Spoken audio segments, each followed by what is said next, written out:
তারা একটি সুষ্ঠু নিরপেক্ষ নির্বাচনের জন্য সবাই আন্তরিক। 2024-এর ছাত্র গণ অভ্যুত্থানের মর্যাদাকে আমরা প্রশ্নবিদ্ধ না করি। নির্বাচনের বিষয়ে বিভিন্ন সময় বিভিন্ন দাবি বা যুক্তি উত্থাপন করেছিল, অভিযোগ উত্থাপন করেছিল, এবং আমার মনে হয় তারা শেষ পর্যন্ত বুঝতে পেরেছে। এখন তাদের যদি কোনো অভিযোগ থাকে নির্বাচনের লেভেল প্লেয়িং ফিল্ড এবং ইত্যাদি সম্পর্কে, সেগুলো নির্বাচন কমিশনে তারা জানাবে। নির্বাচন কমিশন এবং সরকার মিলে সেটা যথাযথভাবে অ্যাড্রেস করবে, সেটা আমরা আশা করি। আমি মনে করি এখন সকল রাজনৈতিক দল এক জায়গায় উপনীত হয়েছে, তারা একটি সুষ্ঠু নিরপেক্ষ নির্বাচনের জন্য সবাই আন্তরিক। এটা ভিন্ন দৃষ্টিকোণ থেকে হয়তো অনেকে দেখছে, কিন্তু 2024-এর ছাত্র গণ অভ্যুত্থানের শহীদদের যথাযথভাবে শ্রদ্ধা নিবেদন করা, এটা আমাদের দায়িত্ব, জাতীয় দায়িত্ব। আমাদের নেতা বিএনপির ভারপ্রাপ্ত চেয়ারম্যান অনেক আগেই সেটা করতে চেয়েছিলেন, কিন্তু বিভিন্ন কারণে আমাদের এখনও সেই যাত্রাটা সম্ভব হয়ে ওঠেনি।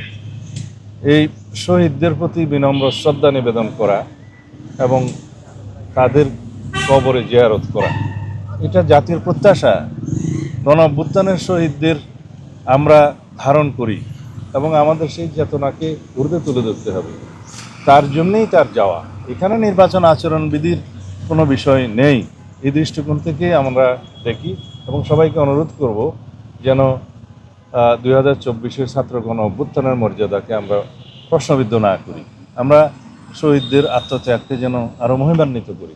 জাতীয় পর্যায়ে আমাদের দেশের সবচাইতে মেজর পলিটিক্যাল পার্টি হিসেবে তার চূড়ান্ত শীর্ষ নেতৃত্ব হিসেবে জনাব তারেক রহমান যদি শহীদদের গণ অভ্যুত্থানের শহীদদের কবর জিয়ারত করেন এবং সেখানে পুষ্পমাল্য অর্পণ করেন, শ্রদ্ধা নিবেদন করেন, সেটা এই অভ্যুত্থানকে ধারণ করা হবে, জাতির প্রত্যাশাকে ধারণ করা হবে, এবং এটাই জনপ্রত্যাশা, জাতির প্রত্যাশা। এই দৃষ্টিকোণ থেকে যেন আমরা দেখি। আমরা ইতিমধ্যে পদক্ষেপ নিয়েছি, সাংগঠনিক পদক্ষেপ নিয়েছি, এবং আমরা তাদেরকে ডেকে বোঝানোর চেষ্টা করছি।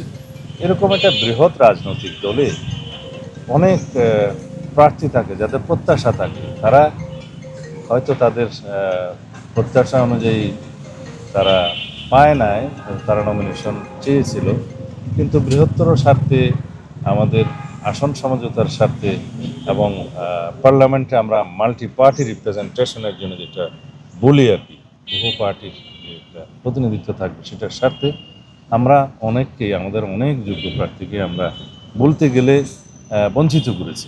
সুতরাং তাদের মনোব্যথা আছে, তাদেরকে আমরা কিছু কিছু ক্ষেত্রে সাংগঠনিক ব্যবস্থা নিয়েছি, আর কিছু কিছু ক্ষেত্রে তাদেরকে আমরা বুঝিয়ে শান্ত করার চেষ্টা করি। আশা করি সেটা মীমাংসা হবে।